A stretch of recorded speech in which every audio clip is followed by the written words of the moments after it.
चलिए बच्चों, कक्षा 9 के बच्चों के लिए आज साइंस की क्लास का स्थान यूट्यूब चैनल की तरफ से पहला अध्याय आपका है खास संग्रहण योग पशुपालन से कृषि का। पहला अध्याय आप लोगों का है भारत में प्रारंभिक सभ्यता का विकास किस प्रकार हुआ, कैसे हुआ,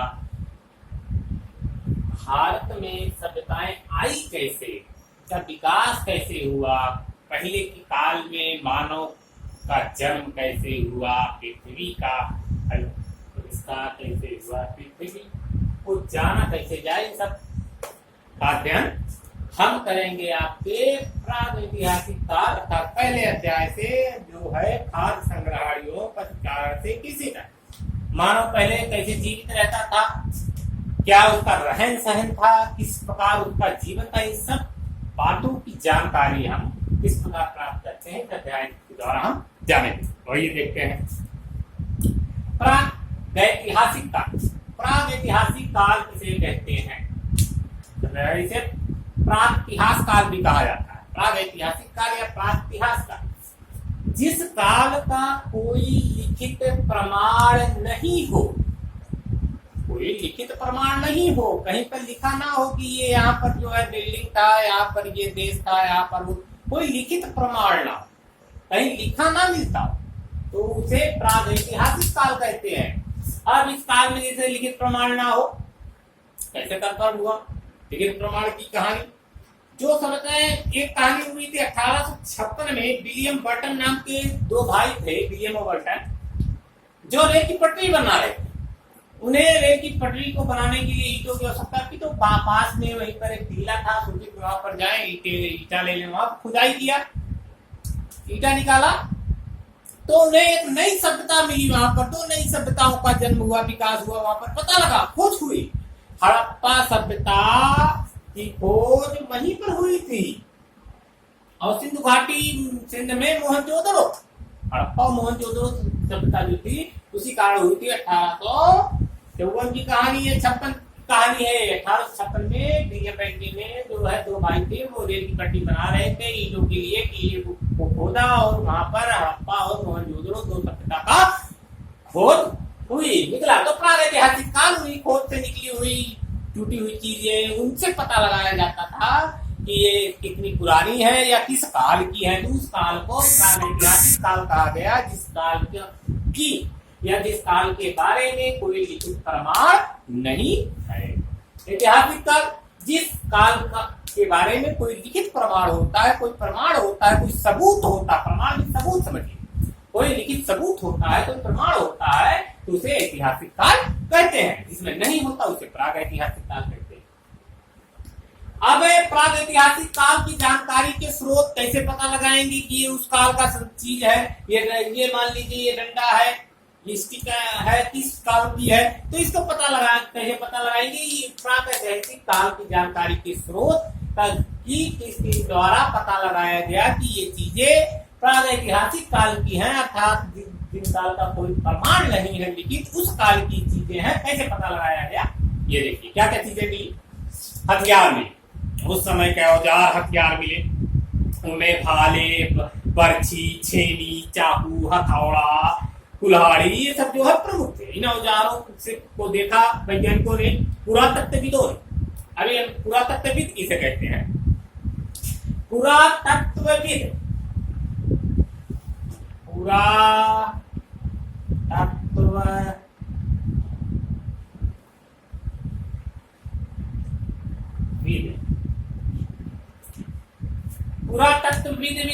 विद्वान, पुरातत्वविद जो पुरानी चीजों को के बारे में जानकारी रखते हैं, जानकारी प्राप्त करते हैं, उन्हें बताते हैं कि ये कितनी पुरानी है या क्या है, उनके बारे में पता लगाते हैं पुरानी चीजों की, उन्हें पुरातत्वविद कहते हैं।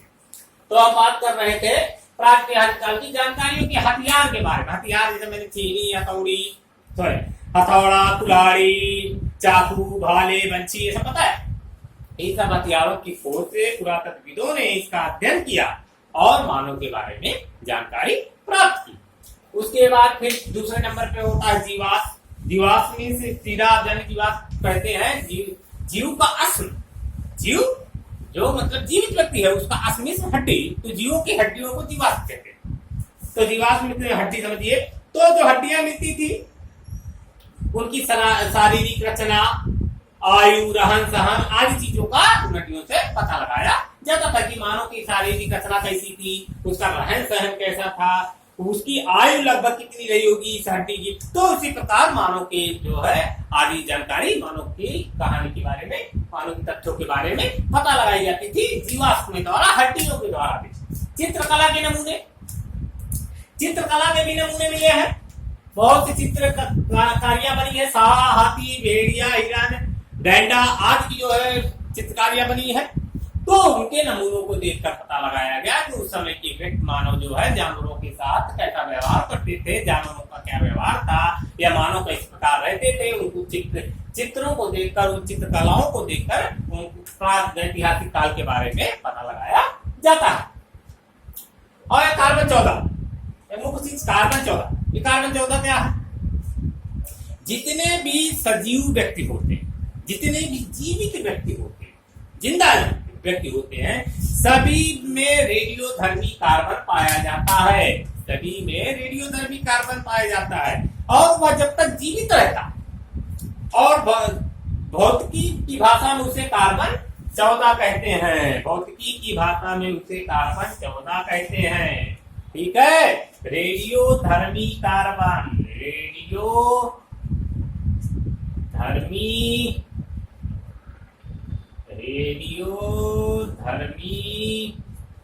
कार्बन, रेडियोधर्मी कार्बन, इसे कार्बन 14 रेडियोधर्मी कार्बन, या इसे संकेतित करते हैं R14 से संकेतित करते हैं। तो सभी व्यक्तियों में जो भी जीवित व्यक्ति है उसमें रेडियोधर्मी कार्बन पाया जाता है।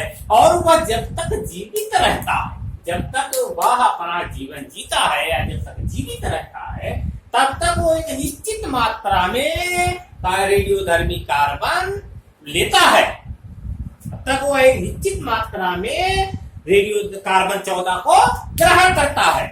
ठीक है, कार्बन 14 को एक निश्चित मात्रा में ग्रहण करता है, परंतु मृत हो जाने पर, मर जाने पर वह वायुमंडल से कार्बन 14 लेना बंद कर देता है, ग्रहण करना बंद कर देता है। जब तक जीवित रहता है तब तक कार्बन 14 लेता है, और जब मर जाता है तो कार्बन 14 लेना वायुमंडल से बंद कर देता है।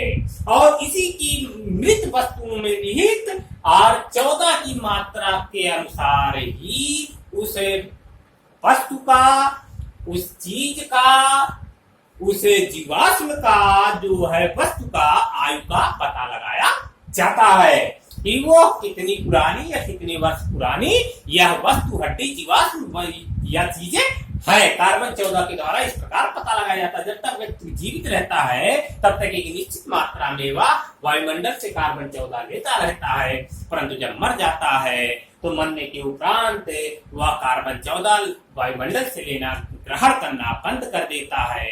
और इसी कार्बन 14 की मात्रा के अनुसार पर ही वैज्ञानिक या पुरातत्वविद जो है पता लगाते हैं उस वस्तु की आयु का कितनी वर्ष पुरानी है। ठीक, कार्बन 14 क्लियर हो गया। आज कुछ ज्यादा लंबा ना हो ये चैप्टर आपका, इसलिए कल हम फिर इस पर चर्चा करेंगे।